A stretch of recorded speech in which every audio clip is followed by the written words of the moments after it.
Ever thought about how much time you spend sitting each day? It's a question that might seem trivial at first, but it's far more important than you might think. In our modern world, we sit down for almost everything: to work, to eat, to relax, to commute, and even to socialize. From the moment we wake up, we're on a constant journey from one seat to the next. The average person spends more than half their waking hours in a seated position. That's a staggering amount of time when you really stop to think about it.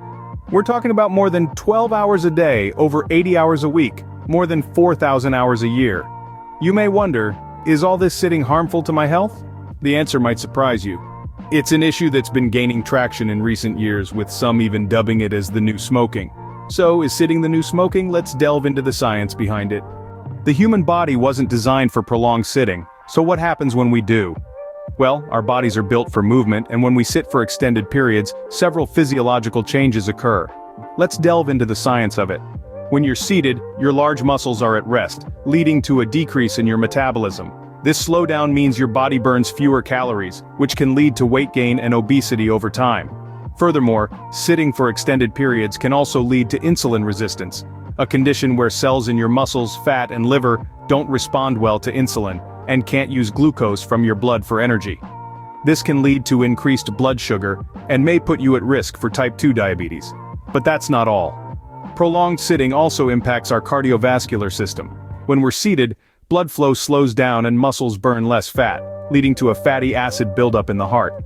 This can trigger a host of cardiovascular issues, including increased blood pressure, high blood sugar, excess body fat around the waist, and abnormal cholesterol levels, collectively known as metabolic syndrome.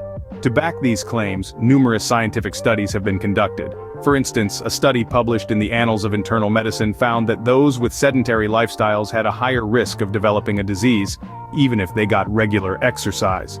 Another study in the Journal of Physical Activity and Health showed that people who sat for more than 8 hours a day with no physical activity had a risk of dying similar to the risks of dying posed by obesity and smoking. Moreover, sitting for extended periods can also affect mental health.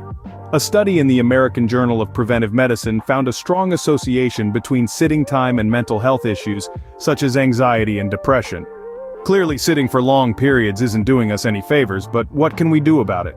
Fortunately, combating the effects of prolonged sitting isn't as daunting as it sounds. It's all about balance and incorporating a few smart strategies into your daily routine. Let's start with standing desks. They're a fantastic way to break up the monotony of sitting.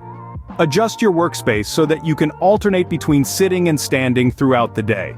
Just by standing, you're burning more calories than you would sitting, and you're also giving your back a break from the constant pressure of sitting. Next, consider taking regular breaks to walk or stretch. Set a reminder every hour to get up and move around. It could be a quick walk around the office or your home, or maybe a few stretches to loosen up those stiff muscles. These short breaks not only help combat the effects of prolonged sitting, but also boost your productivity and focus. Incorporating more physical activity into your daily routine is another excellent strategy. This doesn't mean you have to hit the gym for an hour every day.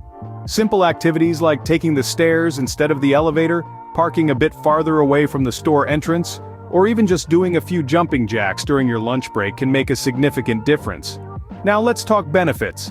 These strategies can help improve your posture, reduce the risk of chronic diseases like diabetes and heart disease, and even boost your mood and energy levels. They also help to improve blood circulation, keeping your body functioning at its best.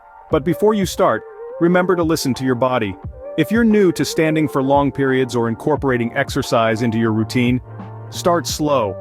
Gradually increase the time you spend standing or moving each day. It's not a race. It's about making sustainable changes that will benefit your health in the long run. Remember, the goal isn't to eliminate sitting entirely, but rather to break up long periods of sitting with movement. It's about creating a healthier, more active lifestyle that keeps you on your feet and in good shape. So stand up, stretch out, and take a step towards better health today. So, is sitting really the new smoking? You might be wondering. Let's revisit what we've uncovered today. Prolonged sitting, as it turns out, can have a detrimental effect on our health. It's been linked to a host of health problems including obesity, heart disease, diabetes, and even certain types of cancer. Not to mention, it can contribute to poor mental health and decreased life expectancy. But it's not as simple as just standing up. The key is movement, and more specifically, regular movement throughout the day. We've also learned that it's not just about the amount of time we spend sitting, but also how we sit. Good posture, for instance, can make a world of difference.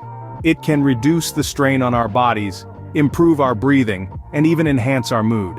So the next time you find yourself slumping in your chair, remember to sit up straight and engage your core. But what can you do if your job or lifestyle requires a lot of sitting? The good news is, there are plenty of ways to incorporate more movement into your day. You could try standing or walking meetings, take short breaks to stretch or walk around, or even invest in an adjustable desk that allows you to alternate between sitting and standing. Remember, every bit of movement counts.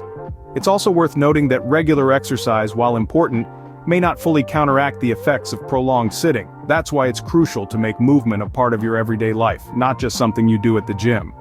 Think of it as an investment in your long-term health and well-being. So let's challenge ourselves to sit less and move more. Let's rethink our sitting habits and find ways to stand up to sitting. It's not about making huge leaps, but about taking small, consistent steps towards a healthier lifestyle. Remember, it's not about making drastic changes, but small, sustainable shifts in your daily habits. So go on, stand up for your health.